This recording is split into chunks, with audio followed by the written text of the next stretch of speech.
Welcome to the Property Couch, where each week you get to listen to two of Australia's leading experts. Bryce Holdaway, co-host of Location Australia on Foxtel's Lifestyle Channel, co-host of Escape from the City on the ABC, and partner of Empower Wealth Advisory. Ben Kingsley, chair of Property Investors Council of Australia and the founder of Empower Wealth Advisory, named the 2018 and 2019 Property Advisory Firm of the Year. Stay tuned as they bring you the insider's guide to property, finance and money management.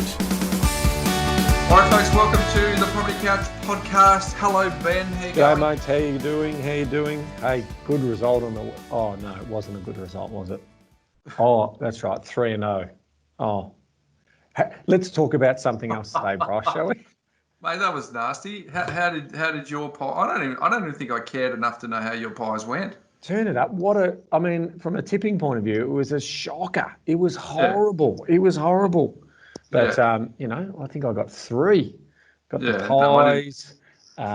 Look at you, swagger. I did get the Suns, and I got Port. I'm sorry, I didn't go Freo. My bad. You chose the Suns. Well done. All right. Well, not the others. I didn't get any of the others. No one picked Hawthorn. No one picked... Anyway. But, yes, that's so, mate. There's some good signs. There's some good signs at Freo. Got a good blend of youth coming. Your swagger annoys me, really. It's just that bloody black and white swagger is so annoying. All right, so let's get on with the property side of things. Today we've got a very special guest. Huge guest.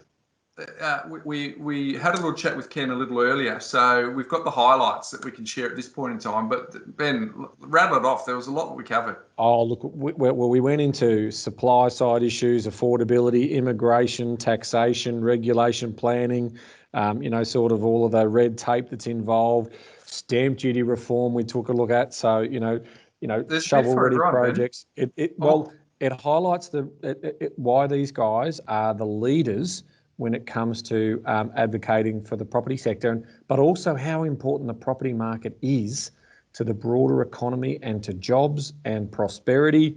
So it was a fascinating chat with Ken, and so we've been. Well, you make a good point there with Ken, Ben, because we've gone the big curiosity approach here, because we haven't actually said who we've got on. We've got Ken Morrison from the Property Council of Australia. He's the CEO. So wide-ranging, very insightful. Just pitched the conversation was pitched at a level that everyone, I think, will get some takeaway from it. So I'm excited to do that. But before we get there, Ben, my mindset minute today is from Zunzi, Xunzi. So I'm not very good at looking after people's names, but you've heard my saying goodbye in different languages, or hello in different languages. So I'm no good either.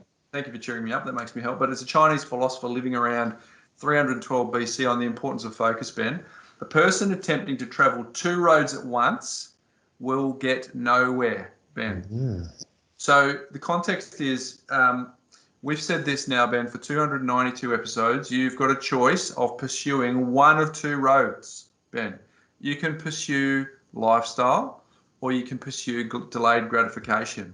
But rarely, Ben, some people are fortunate, but very rarely can you pursue both lifestyle for the now and delayed gratification for the future. So our hope is that people take the road less travelled, which is the delayed gratification, so that they can invest in an ongoing passive residual lifestyle rather than the short-term fleeting lifestyle that comes from putting everything for now. So there you go, Ben. That's my Mindset Minute theme for everyone to set themselves up as they lead into this weekend. Beautiful, Bryce. And my only bit of housekeeping this week was, hey, what a great turnout to Eliza Owen's presentation last night. That is awesome. So we wanted to thank her, thank CoreLogic, our great friends at CoreLogic. Now, if you didn't listen, the insights, Bryce. But the people who missed out, how are they going to get them? Yeah, well, they can still get it. All they need to do is become a member, because we're going to download the recording on the members section of the website. So for $5, you'll be able to hear some fascinating insights where we take a look at, the property market in COVID-19 periods, but also have a look at other important periods of time and basically how the market is performing. So some very, very big macro investigation there. So for anyone who's got an interest in this space, I would thoroughly recommend it. These types of presentations, Bryce, are only normally reserved for business. So when you get to see the economists, and we try and bring them onto the Property Couch when we can, but also through the Property Investors Council of Australia, you'll be able to hear that. So www.picket.asn.au, become a member, and then that recording will be up in a matter of a week or so. So stand by for that.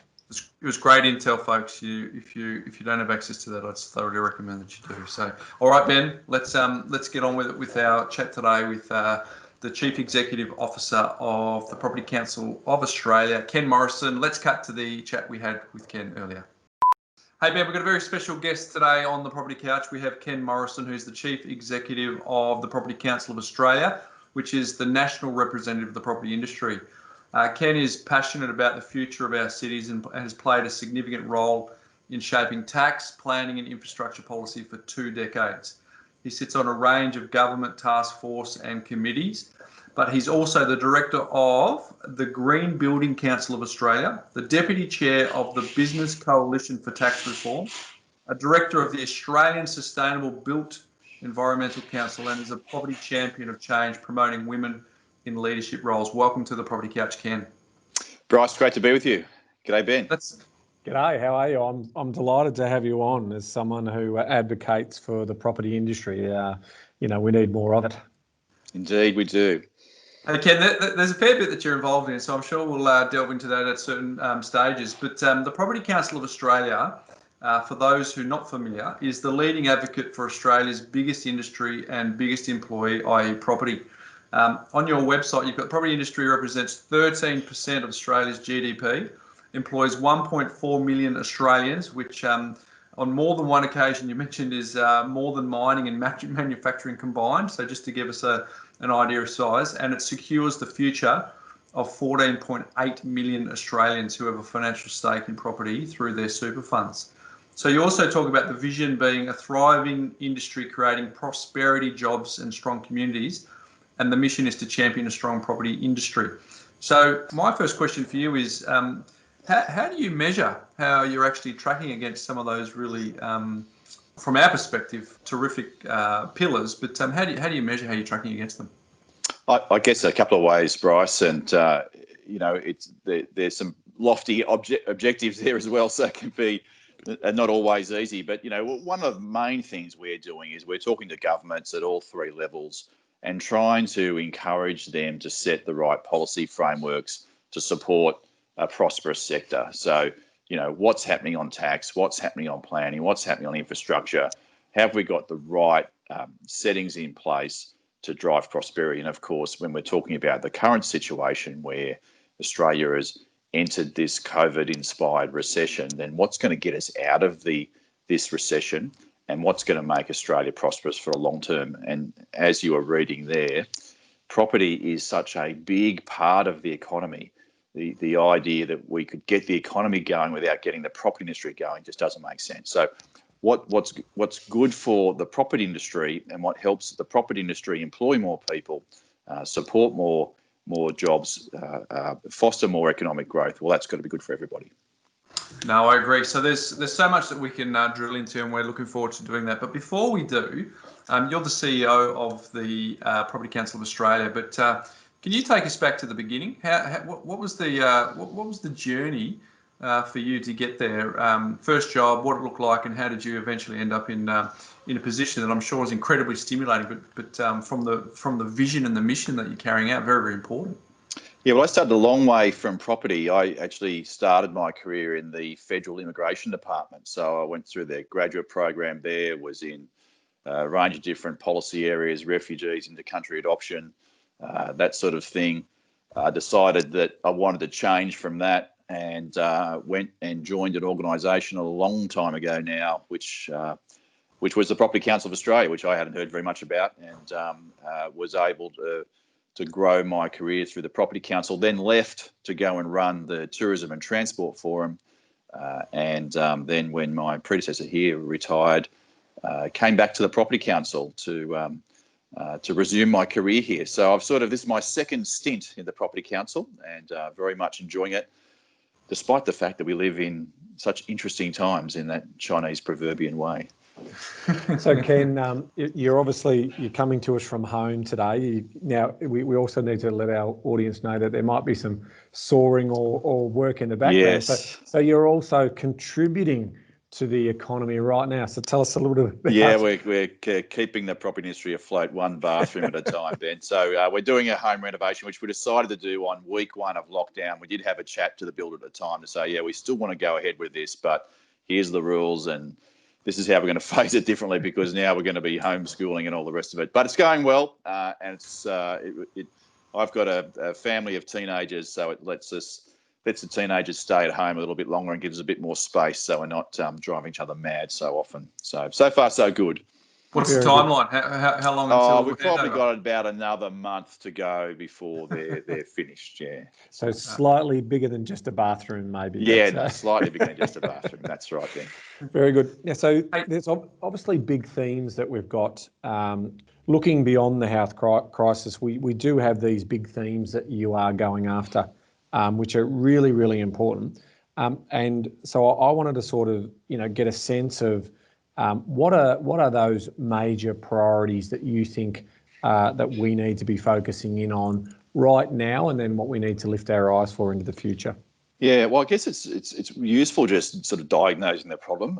I know people have focused on this a lot, but we have two things going on here. We have a health requirement induced lockdown and therefore recession, but we also have a freestanding recession. So once all the health restrictions are lifted, Australia hasn't bounced back, the world hasn't bounced back. They've bounced back halfway perhaps, but not all the way. So we live with this recession for so long until we're able to sort of grow ourselves out of it. And that's what the Prime Minister's been saying, that yes, we need measures to kickstart the economy, but we also need measures which make our economy richer and more prosperous for everybody. So our 7-point plan for economic recovery deals with both sides of that. One of the very important things we put to government, which they accepted, was the need for a demand-side stimulus around housing construction to really kickstart that sector. And that was not because housing construction right here today is falling off a cliff, but because construction has been able to continue through the pandemic. But beyond existing projects, we did see that cliff emerging, and without some sort of stimulus, we were going to see a lot of people in housing construction, all those trades and builders, etc., really have to be hit very hard and really create quite significant unemployment. So we're pleased to see the government accept that logic and release its home builder stimulus plan. You talked about in your 7-point plan, number 1 was kickstarting construction with a $50,000 grant. Clearly, it's half of that. What's your views on the effect of the difference and your view on the timing and I guess the segment of the market that can take advantage of that stimulus? Yeah, well, we would definitely like to see state and territory governments step up behind the federal government and add to what the federal government's put on the table. We've seen that in Western Australia so far, where we've got, if you're the right demographic, then you can benefit from grants up to $60,000, which is that's a huge head start. So and we're seeing that really take effect in that market, and because Western Australia has been in the doldrums for quite some time, it's much needed there. So that challenge is there for other state and territory governments to pick up and run with. We've been very pleased with the sentiment pickup that in the few weeks since that's been announced. Definitely we've seen inquiry coming in. Definitely we've seen it driving some sales. There is still some detail between the federal government and state government to be finalised before people can actually apply for the grant. So that, people are still waiting for that last piece of detail. And look, there are a couple of places where we think Treasury has defined this a bit too tightly. For example, if you're looking to purchase an apartment building or apartment off the plan, then the developer has to commence that whole development within 3 months of you buying your apartment.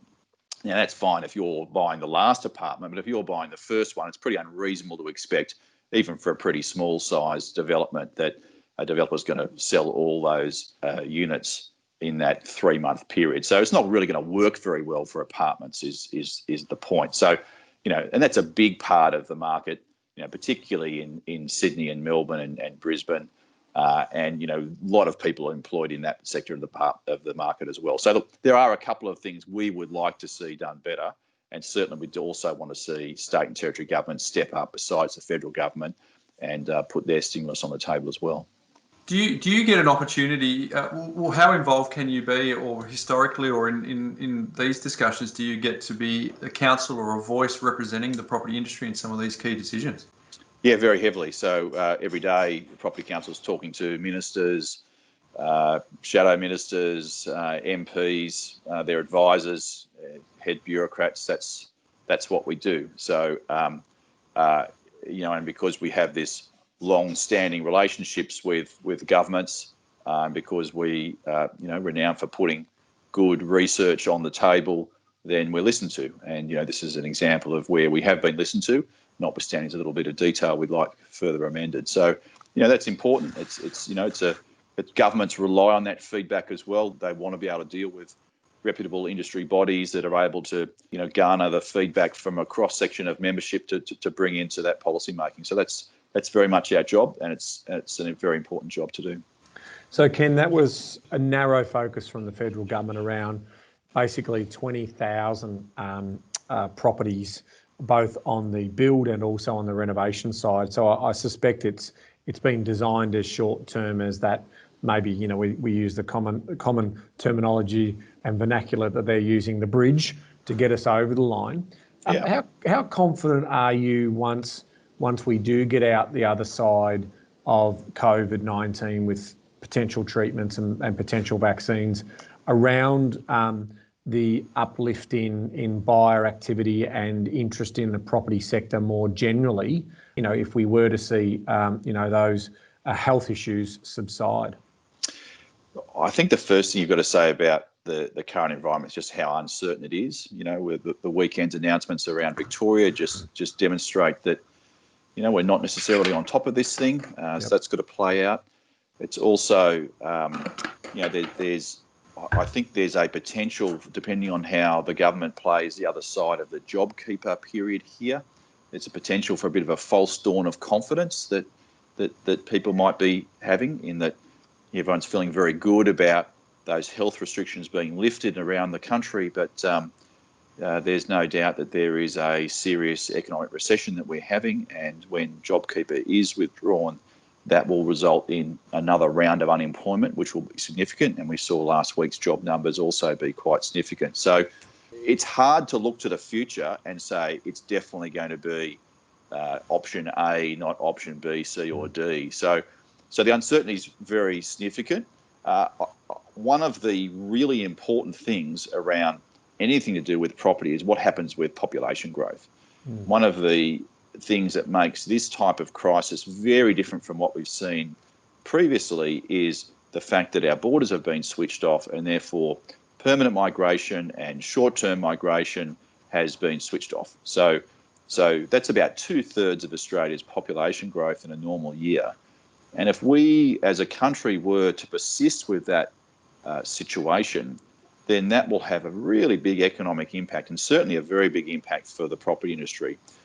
So part of the question about this is, well, how fast the government's going to act to turn that around, and that's why resetting our population levels is one of the big pillars of our 7-point plan. Yeah, I mean, that definitely, the immigration one, I've also been quite vocal on this particular point as well, because as you put in the plan, adopt highly secure but welcoming testing, isolation and tracing arrangements for international arrivals to protect Australia, and reinforce it as basically to facilitate the economic importance of travel and also moving these new migrants into our country.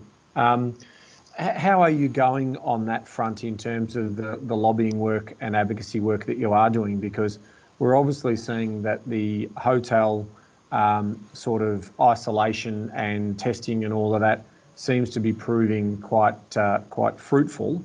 What's your view, and do you have any insights in terms of the government's view around being very targeted around who we bring in, i.e. those international students, and those skilled migrants into the country? Well, pleasingly, we are seeing a trial. So ANU is doing a trial, bringing a relatively small number of international students in for the next university term. And I think, if we can get that right, that'll give everyone confidence.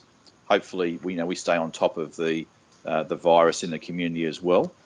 Certainly, while we have had cases of people returning offshore, because we've got good quarantining and good testing arrangements, I think the governments and health authorities feel they've got those people and caught those cases before they get out there in the community. So that's pleasing as well. Look, when the Prime Minister's saying we need growth at about 4%, there's no way Australia's going to be able to do anywhere near 4% if we don't have population growth at somewhere near normal levels. So, and look, he knows that, Treasury knows that. So inherent within those assumptions is a need to restore our population levels at some point. And the danger is that we sort of wait 12 months before we do that, and then we're running along behind what we need to be as an economy. What you want is the back end of this calendar year, certainly in the next year, those growth engines working for you, and that the population piece is going to be part of those growth engines. Yeah, and that human capital talent that we're also not a bad time to take advantage of a crisis like that to see how well Australia has organised, managed itself, and attracting those highly skilled migrants who are going to be the future workers that give us the competitive advantage that we need to not only survive but to thrive as a nation, have got to ring true around this time as well. Bryce and I have had conversations around that where we're sort of saying, imagine if we opened up a green card for this country and and there was a lottery system and it's $1,000 to enter, but we could also have a look at your CV and your bank account as we brought you in. I suspect we're a highly desirable nation. It'd be great to see governments do something on that front as well. Yeah, well, definitely. If you compare Australia to most other countries around the world, we're very much in that top bracket of how we've managed the crisis. So that can only do good things to our brand. And of course, we've got such a lot of other desirable characteristics as well, which has meant that so many people have looked to call Australia home and made such a success of this country. Ken, if we go through the plan, number one was the stimulus. Number two is accelerate growth with catalyst projects. Can you expand on that? Yeah, it's really important that the government is facilitating the private sector to create investment and create jobs. So there's a range of things in here. So one of them is making sure that the planning system is still open for business and it is working harder than ever. So if you've got projects which are still continuing through this crisis, then we don't want them held up in red tape. We don't want them bogged down. You want them proceeding through the planning process so they can create jobs. That's really important. It's a really important message for all three levels of government, because all three levels of government have their hands in approval processes in some way. But also, all three levels of government also spend their own money on infrastructure and also on other catalyst property projects. And it's important for them to continue with that commitment and indeed step that commitment up where they can. It's important for them to prioritise bringing through mid-size, fast projects. So yes, we absolutely do want the next generation of major metro rails or major freeways to keep going, but it's no point saying, okay, we're going to invest in a major metro line as a stimulus project, because it just takes years to plan and then to start commencement. So you need those things that are going to be your stimulus as well. So it's pleasing, last week the federal government put $1.5 billion of local infrastructure grants into local government. That's good. That gets things going, employs people fast. It's what we need. The other thing that we've said to government is when you look back to the GFC, the nature of some of that stimulus was into it was into social housing and it was into education. And so that was good. It employed a lot of people, no doubt, but it didn't act as a catalyst for the private sector to sort of get in behind it and do further investment. It wasn't the same thing as underpinning the urban renewal as part of a city or opening up a piece of trunk infrastructure. It meant that a whole new suburb could be built. So we said to government it's important to think about its own investments in terms of catalyst as well. If government puts this money down, what does that convert into in terms of opening up private sector investment. So pleasingly, governments, are getting this, looking really hard about what they can do, and we're seeing some good announcements around the country. So the third one was reset the housing affordability equation. Yeah, this is never waste a good crisis sort of opportunity here. Is, we know we have something for all the things we do right in Australia. Housing affordability isn't one of them. Right, here we are, an enormous landmass, cities which are incredibly low density cities compared to most of the countries we would compare ourselves with, but we just don't seem to be able to produce housing or have a housing market which doesn't get away from us too often. It's a real issue for anyone with kids, thinking about younger people, how they're coming up through the system and how they're going to be able to get on that property ladder. It's such an important part of society and such an important part of your own personal wealth generation plan. So we've said is, let's take on things that we should have taken on years ago. Let's make sure we've got supply regime so that housing supply always matches demand, not lags it. Let's make sure we're looking at planning processes, the charges that are made for new housing. We've got a system which is almost designed to produce housing which is tens of thousands of dollars more expensive than it needs to be. So let's look at some of that so the new housing can be produced at a cheaper rate. Let's also look at build-to-rent housing, which is something that's very common in the US and the UK and Japan and in Europe, which is a better quality rental apartment complexes which are owned by institutional owners, invest heavily in the amenity in the complex, and mean for the increasing number of people who want to rent for longer periods of their life that they've got a better quality option to the existing market. And it's also something that's quite fast to get to the market. And the final thing in there is that in Australia, we don't have very strong incentives around the provision of affordable housing. So yes, community housing providers do a good job, but they're only a small part of the market. So what incentives could be put in place so that if a developer's doing a project, it makes sense for them to convert 10 or 15 or 20% of that project into affordable housing. So we've got that providing that housing product, which people who are just modestly incomed for no fault of their own, that can take advantage of that and can afford to live within our major cities. Ken, we have seen this as being obviously one of our great challenges of a successful society, that we bring everyone along on the journey, right? We've obviously seen over the last 2 decades that social housing and affordable housing has something that the government isn't willing to put their own dollars down on. We've seen significant, lack of investment in that area. Does the Property Council have a view as to why it was that they no longer put the level of investment that they have over the generations that they did through the 60s, 70s and 80s? Yeah, look, you're quite right. There has been, a drop in that investment over time. And I guess from the government's point of view, they're looking at how they can best spend the taxpayers' dollar and get it to go further. When you're talking about social housing, that will always need to be predominantly budget funded by governments, and so it's an important role for them. But when you're talking about affordable housing, when you're really saying, okay, housing for people who are not on welfare, they don't have health issues or other social issues. Net type property. It's not a safety net type property. It's just people who just don't have high incomes and they're struggling to try to get things, make ends meet. Well, housing in our major cities, particularly Sydney and Melbourne, is very, very hard. So what we don't want is a society where people like that can only afford to live on the edges of the city and therefore need to have long commutes. We also don't want a system where people can't actually make that transition, over time to owning property as well. So I think there's something to be solved there, which absolutely will require some government support to incentivise the provision of housing which meets that market. But the private sector is very much up for that discussion. So hopefully in this crisis, when the other side of it, we're certainly going to need more affordable housing. Hopefully we'll see that policy leadership from governments that can solve that problem.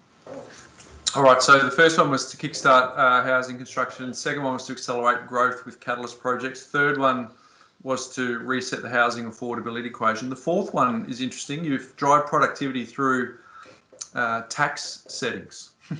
So let's dive into that. The elephant in the room. The elephant in the room. So this is one of the big challenges. So we're making the transition very firmly. Sorry, this is my builders providing me with sound effects at the moment. The transition very firmly from stimulus to prosperity. How do we get productivity into this economy? And there's review after review which tells us what we need to do. We know which taxes are really bad for the economy. We know which taxes are not so bad. We know the competitive situation we're in for both labour and capital internationally. So one of the things we've got to do is do something about stamp duty. Stamp duty, you ask any economist in the country and they will tell you that stamp duty is the worst tax that we have in Australia's tax armoury. For every dollar of revenue it raises, 72 cents of damage is done to the economy, right? So it does everything a tax is not supposed to do, in that it distorts activity, right? It locks people into housing. It means that you don't have labour mobility in Australia cities like you do in US cities. It means that it's an extra cost which is added to construction, therefore impedes the supply of new housing. Even the revenue it raises is this sort of roller coaster revenue ride for state governments, that when it's up, it's fantastic. When it's on the way down, it's terrifying, and governments are experiencing that now. So clearly, we need to get some way of getting rid of stamp duty, and which all comes down to what do you replace it with? So, what we have suggested is, let's look back to the GST. We've got a consumption tax which only taxes about 60% of the consumption that occurs in the economy. If we could broaden that out, got rid of the exemptions that were there, still left it at a 10% GST, then you'd raise enough money to abolish stamp duty, have plenty of money left over to do some other things, and that revenue, because GST goes back to the state governments, that revenue would flow back to state and territory governments and replace the hole that the loss of stamp duty would provide. So it's a nice closed loop, but of course it does require some bold leadership from not just Canberra, but also state and territory governments. So, we hope that we're going to see some movement around general tax reform, and certainly that would be a very worthwhile initiative if that was part of it. So Ken, that's a big one here. So I want to sort of dig a little deeper onto this one. Obviously, the commentary that we're hearing coming out from the states and territory leaders around this matter is one of replacing that with an annual land tax fee on all owners and having a transition across to that. But as you rightly point out in your report, that is something that the ACT has tried and is attempting right now. Can you just highlight to us why that isn't working as successfully as they thought it would? Yeah, so you're quite right, Ben. In the ACT, they have, for the last 8 years, been pursuing a plan which says, let's ramp down stamp duty and let's ramp up land tax, or in the ACT, it's local rates because they don't have local councils in that jurisdiction. But we'll just call it land tax. So they've been trying to do the swap of one to the other. But when you stock take on what's been done for the last 8 years, well, in the last 8 years, what they've done is they have reduced their total stamp duty revenue by the grand total of 1%. 1%. So that is a long, slow road to abolishing a tax when you spend 8 years and just reducing that revenue by 1%. But on the other side of it, we've seen, so of course stamp duty still exists in the ACT. And on the other side of it, we've seen them ramp up their land tax equivalent. So, for commercial property assets, they are paying rates, the land tax equivalent, at over 5% every year. So they're paying a stamp duty sized tax every year. And then when they purchase property, they pay stamp duty as well. So, I think this shows the challenges and the threats of that sort of model. So I think, when governments are proposing this type of idea, it's important that we don't end up in a situation where we've still got stamp duty and then we've got this other big land tax as well. Well, if you remember when the GST came in, we were supposed to abolish all of the other taxes, all the 90 odd taxes that we had, and we still had, in some cases like Queensland, still had mortgage stamp duties. A lot of all of these smaller duties still hung around. Yes. So it's obviously been really challenging, from that point of view. And I mean, we talk about Canberra a lot because the challenge from an investor's point of view that wants to buy and provide rental accommodation is exactly that. It's nosebleed territory in terms of how much you have to pay on an annualised basis. So the rent that you're getting is really just collecting revenues to pass straight back to the ACT government. Now, they're going to have a challenge there, right, where you've got, one of Australia's leading universities and a big student accommodation there. If they don't have adequate rental accommodation, rents are going to go through the roof and the whole thing's going to fall over because they didn't understand the demand and supply equation that is part of that story. So I think it's an important conversation. You also go on to talk about negative gearing and also capital gains tax. So can you share with our listeners your views in regards to those two taxes and what was what was proposed by our federal opposition in the lead up to the last election? Yeah, well, we've had been able to have a close look at this, obviously, because the last two elections that federal Labor has taken to the election a policy of doubling the capital gains tax, which is applicable on all investments, and also amending negative gearing so that it would only apply for newly constructed properties. Their assumption was that would act as an incentive for the supply of new properties. So we had Deloitte Access Economics do the full analysis, quite a comprehensive modelling piece on what would actually happen with these settings in place. And they actually found that the biggest economic impact of these policies, if they came to pass, would actually be on new construction. So it actually would drag down new construction. Yep. That would have its own quite significant impact on employment as well as on GDP. So actually it was a jobs killer and it was a growth killer.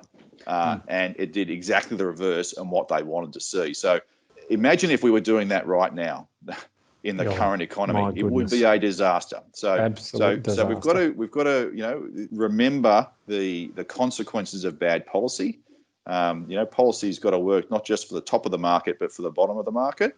We're seeing an environment now where what we need is incentives for investment and clear settings to restore us back to normal, not things which drive us down.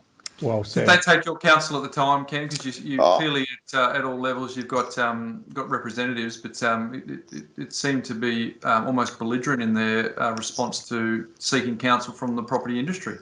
Yeah, well, we had good dialogue with them throughout, and I think what they were looking for was something that raised a lot of money, and I think they'd convinced themselves that this was also going to be politically smart. It was going to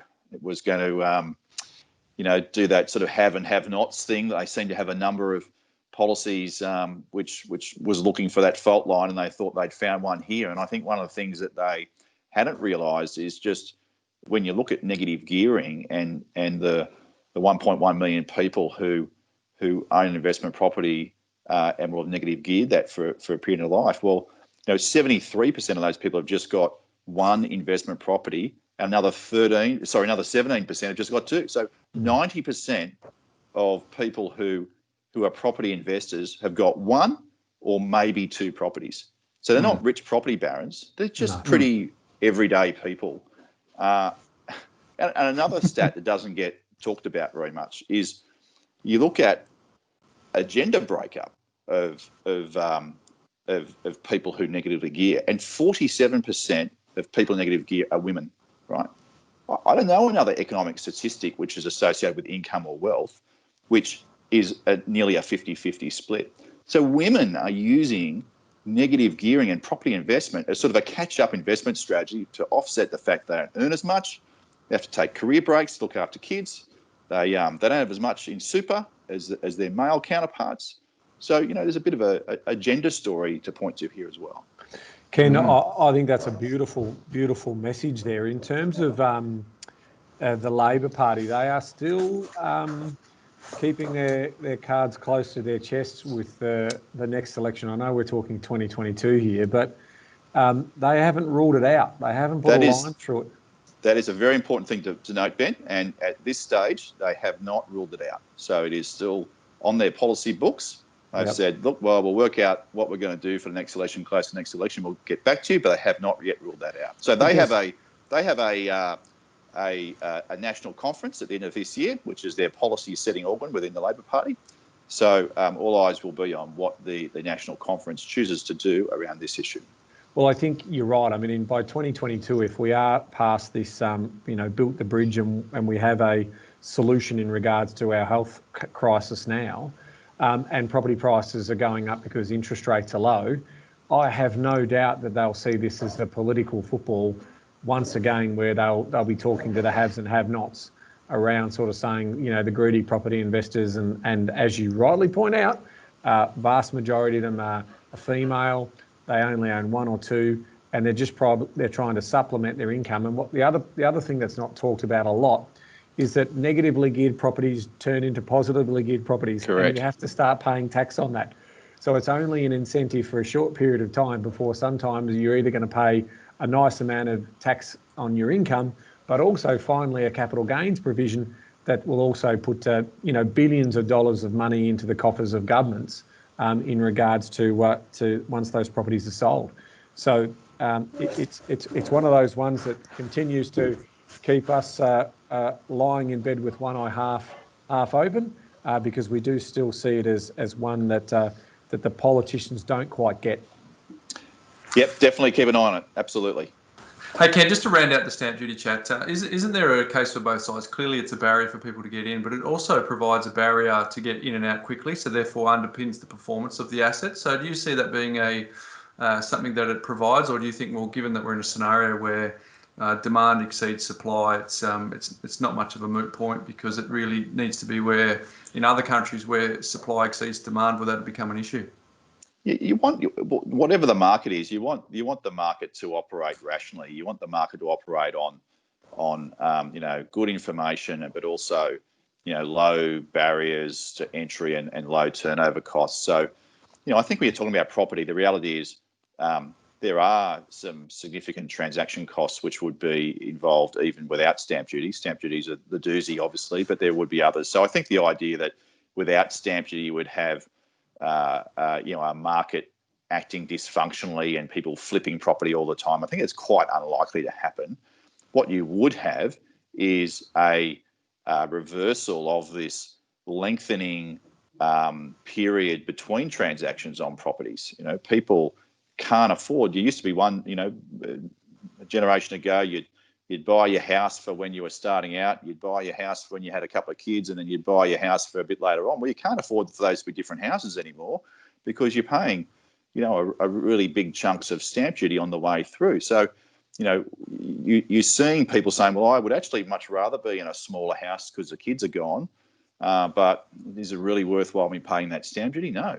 I would rather, I've got the kids sleeping in bunk beds and, they're driving me crazy because I need more space. But can I afford that extra stamp duty right now? No, I can't. So this is this dysfunction that stamp duty has built into it. So there's no doubt that property would act much more efficiently if it was consigned to the dustbin of history.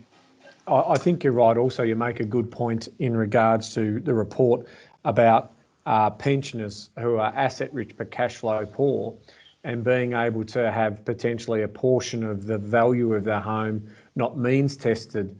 That also can be another means by which you would have that mobility and that transfer of assets. I mean, most people look at people who've been in homes for 50, 60, 70 years in those desirable locations.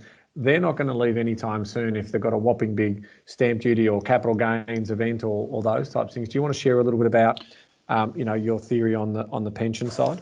Yeah, we see this very much with people thinking about moving into retirement villages, but certainly applies to people just downsizing as well.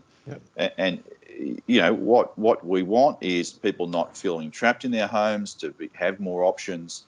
And the way that the pension works is that if you were to downsize your home say to move into a retirement village or just to downsize, then that extra capital you're releasing can imperil your pension.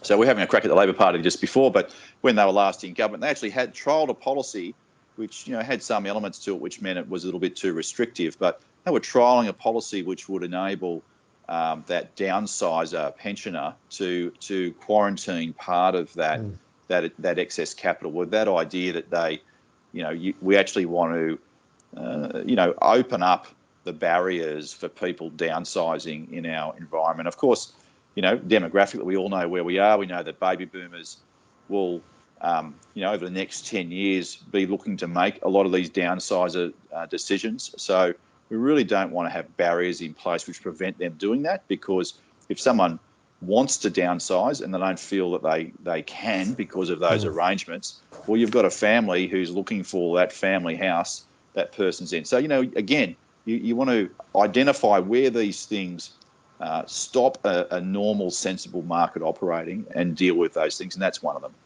Beautiful. Ken, we're on the home straight here. If you could expand on number 5, harness capital to support recovery. What's your thoughts there?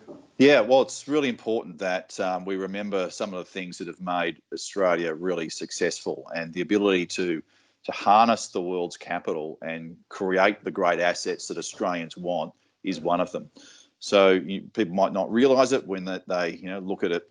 Shopping centres, or they drive past their CBD in their city, or some of the world-class industrial precincts they see. A lot of that capital's their own superannuation fund, and a lot of that capital is superannuation funds from elsewhere around the world. So we want that capital in Australia to create these assets. There's not enough capital in Australia to do that. And so it's important that as we're resetting policy, we remind ourselves of that. One of the things that the federal government did in the pandemic was change FIRB arrangements so that foreign investment, no matter what the value, had to be signed off by the Treasurer. I understand the reasons for that, because he wanted to protect Australian businesses that might have been, temporarily had their asset values impacted, wanted to protect them from takeover. So I understand that. But we've got this weird situation now where foreign companies that they might have a tenant in an office building to do a fit out in that office building, well, that foreign investment approval's got to be signed off by the Treasurer first. So, there's some things that should be done immediately to loosen up that system. And then we've got to remember that we want that offshore capital to support investment in quality real estate. Okay, so that's number 5. Number 6 is a resilient and forward-looking Australia. Yeah, so this is an interesting one. There's been a lot of debates about, what do we learn from being ready for a pandemic? What do we learn about our supply chains and some of the impacts of supply chains? I think our supply chains actually dealt with the pandemic better than a lot of people would have feared in early days. Particularly around construction. We didn't really see many supply shortages of really acute nature. There were some, and still are some, but it's what hasn't been too bad. So there are definitely things to learn there, but we need to also, again, to take the earlier point, remind ourselves that being an open trading economy stood Australia really well. But we need to invest in skills, and I think that's we're seeing the Prime Minister talking about that. We're actually seeing the opposition talk about that as well. And not everything about our universities and about our TAFE courses is operating as it should.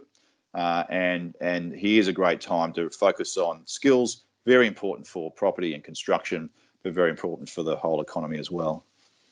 Look, I mean, you highlight, Ken, about the Productivity Commission's 2017 shifting the dial recommendations across energy, innovation, regulatory reform. I mean, yes, the inertia that's come about through the whole climate change debate couldn't be more frustrating for business and investment in this country, given our high costs of energy, which has been going on with squabbling and politics between both political parties for many, many years now. So, it's those types of things that, we saw how well a government can work collectively, in terms of cross-party efficiency for the benefit of the economy and the country in a health crisis. But when it comes to the politics of money and power and energy and investment, we tend to go back to our traditional left and right views, don't we? Yeah, and look, let's just take one practical thing. So I think sometimes the sustainability debate, the climate change debate can be sort of up in the air for people. But isn't this weird? Like, you can go out to the shops right now and you can go and buy a fridge, and you can go, okay, 5 stars, how energy efficient do I want to make this fridge, or do I want to purchase this fridge? And you can have a lot of confidence that if you're buying a 4-star fridge, that's a pretty good fridge in terms of its emissions and energy efficiency.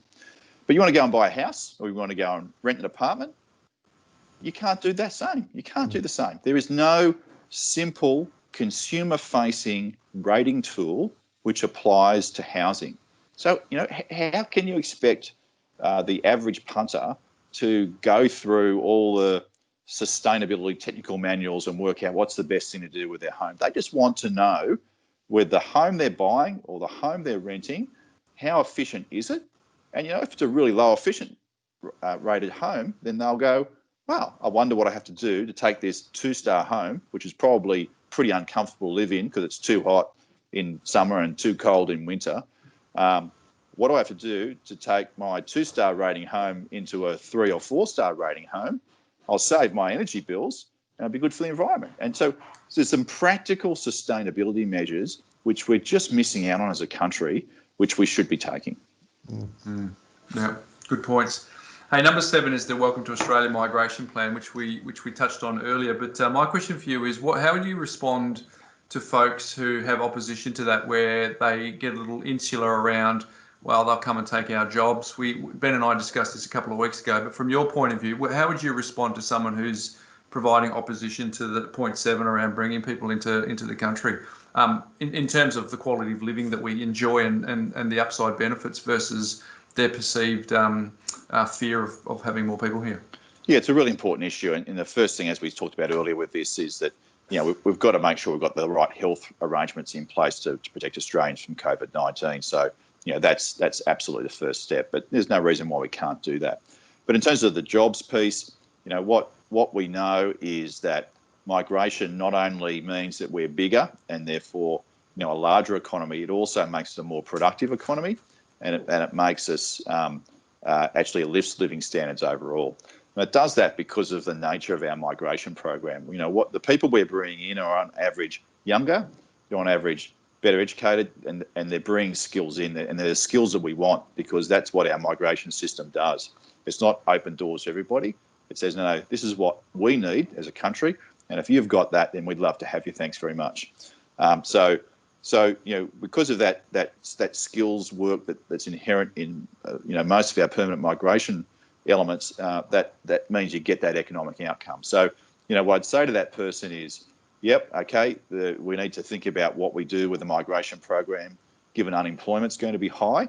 So we do need to think about that. But overall, our economy needs migration to keep it growing, and because of migration, because of the nature of the migration that we bring in, it's also good for everybody. It's going to create more jobs, and it's going to help lift prosperity for everybody.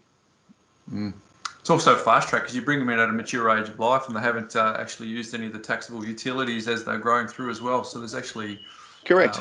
So someone else has educated them, so we're picking them up after their school and uni and other college education, put them to good use in the workforce, and they're younger, so it's that deferred sort of health costs that you tend to get at a higher rate towards your latter couple of decades. So it's a pretty good deal for Australia, and we know it's worked because we've had strongly growing economy for 3 decades.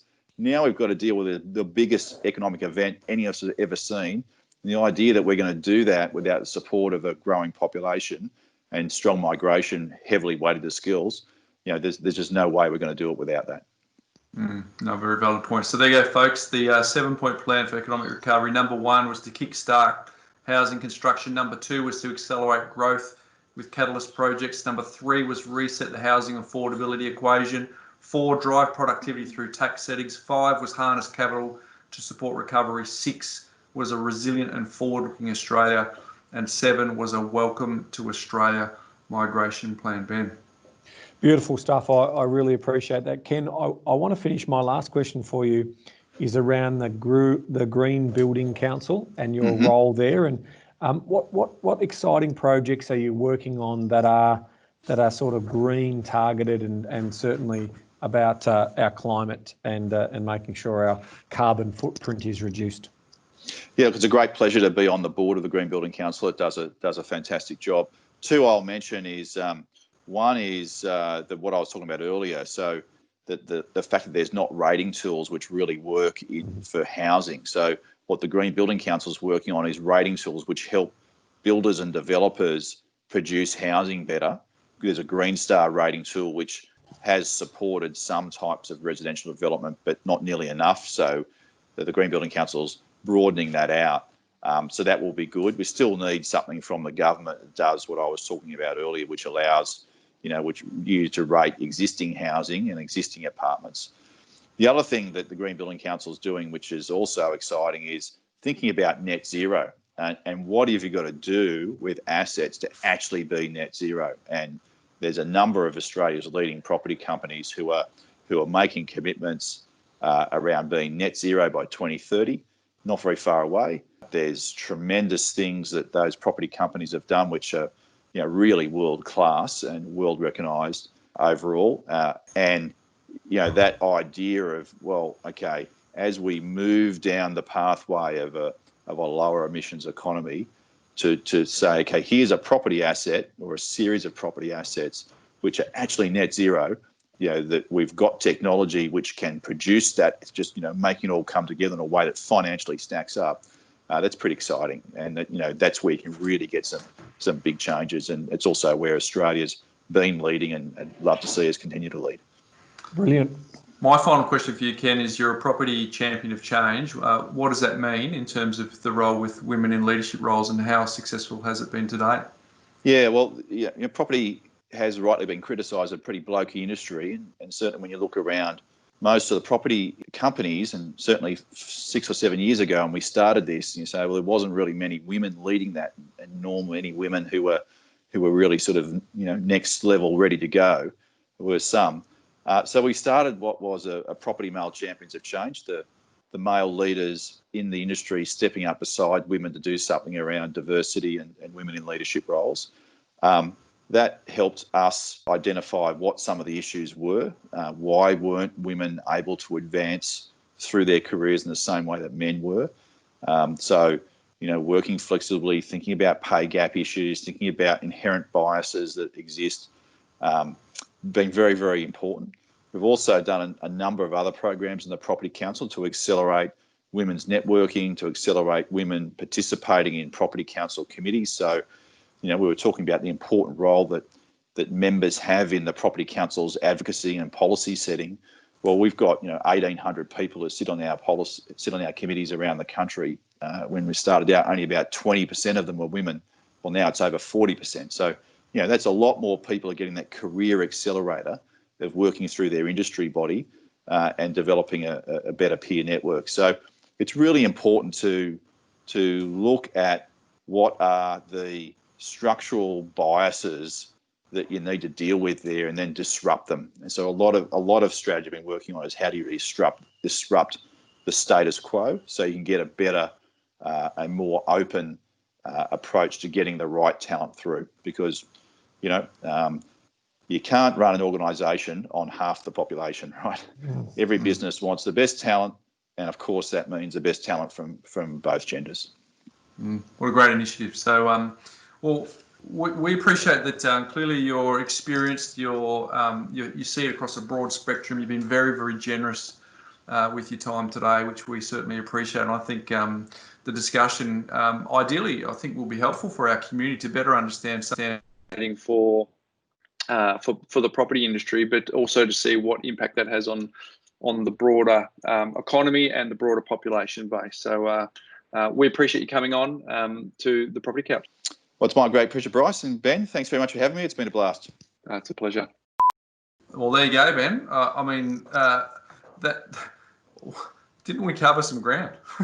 Well, look, there is some really challenging politics, there's some challenging regulatory frameworks, there's some challenging things, but on the whole, Bryce, we do pretty well, right? You know, this country does pretty well, our property market does pretty well, but there's always room for improvement, and I take that away. And you know, the Property Council have got some great ideas around how we could improve that story, not just for those people who are aspiring to benefit financially from property, but also those people on the affordability side, or those people who want to have a green home, those types of things. So it's all encompassing, and I thought it was an excellent chat that we had with Ken. So thank you, Ken, and thank you for the Property Council of Australia. You do some great work. Yes, and just a reminder of some key stats, Ben. Property industry represents 13% of Australia's GDP. It employs 1.4 million Australians, which is more than mining and manufacturing combined.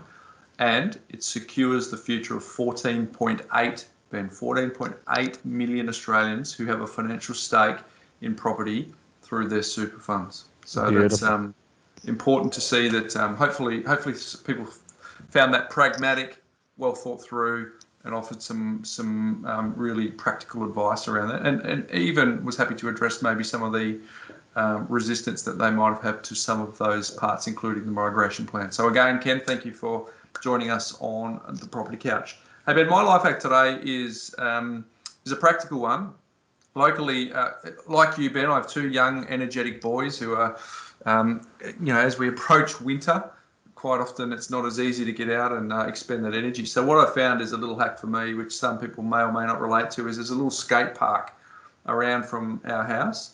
So just before dinner, I've taken them for the last couple of weeks, quite a few times. I've taken them just before dinner to burn off some energy, because the skate park is obviously usually taken up by a lot of the really excellent riders. I don't know if you've seen some of these guys, been on their skateboards and their scooters and stuff, but they can do some epic stuff, right? Right, I know what they're doing. Good work. That's beside the point.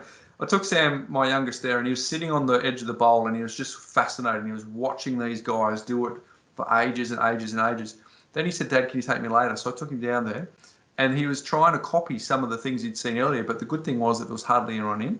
So just a shout out to anyone who's got a skate park or something nearby to help burn the kids' energy. It's usually less populated, but here's the kicker, Ben. Here's the kicker, and the parents will understand this. The sleep for the kids has been amazing. They've been getting to sleep easier, and they've been sleeping longer in the morning. So that's worth the price of admission with me, with my Kathmandu jacket on, freezing while they're burning their energy, getting hot running around the skate park. So there you are to the parents. That's my little life hack. Go and burn their energy through winter so they can get to sleep sooner and they can sleep longer. Very good. Nice one. Hey Ben, what's making property news?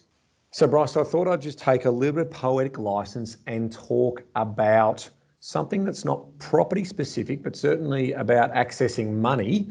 And that is the ATO are going to investigate people who have potentially taken money out of super as part of the COVID-19 crisis. And so what's happening here, remember we had a $10,000 available amount out of your super pre-30 June and $10,000 post-30 June to get you through that. Because if you're experiencing hardship, so what's actually happening? There were rules. You needed to have reduced hours or reduced wages.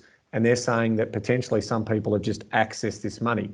And they've also done a cheeky little thing whereby they've put money in to their super, so doing a contribution where it's tax-free and then taking that money out, so they're paying less tax. So the ATO are going to investigate them around avoidance rule. So Part 4A, we've talked about that before in terms of tax avoidance. So watch this space for those people who are not in genuine hardship, who haven't reduced hours of work or wages. There may be trouble ahead for those people, and you need to understand the rules, people. This money in super is important to stay in super, so please be very, very careful. Very good, Ben. I think you could lift your game a little bit higher each week, but I'll try my best, Bryce. I'll try my best. I think the audience will get value out of what you bring, mate. So all jokes aside, mate, I'm only serious. So Ben, I think that was a great episode. I think lots in it for everyone. So thanks for your contribution, mate. But until next week. Knowledge is empowering, Bryce, but only if you act on it. Well said. Go for it. Hey there folks, Bryce Holdaway here. Before you go, if you're new to our community and only listened to maybe a handful of episodes, I thoroughly recommend that you go all the way back to episode number 1, where we unpack all of the foundations when it comes to property investing. Now for those of you that might be a little bit time poor, I've got good news for you. We have a binge guide that you can download straight away, which summarizes the first 20 episodes where Ben and I unpack the foundational pillars of the A, B, C, D, and so much more. And you can get that straight away. If you go to thepropertycouch.com.au/TPC20, you can download it and consume it whenever you want. It's completely free and available now. And for those of you, just a quick reminder that nothing we've spoken about today constitutes financial advice. We recommend that you reach out to your licensed professional advisor so that you can look at your unique circumstances before acting on any information. Now don't forget, go to thepropertycouch.com.au/TPC20 and get your binge guide today.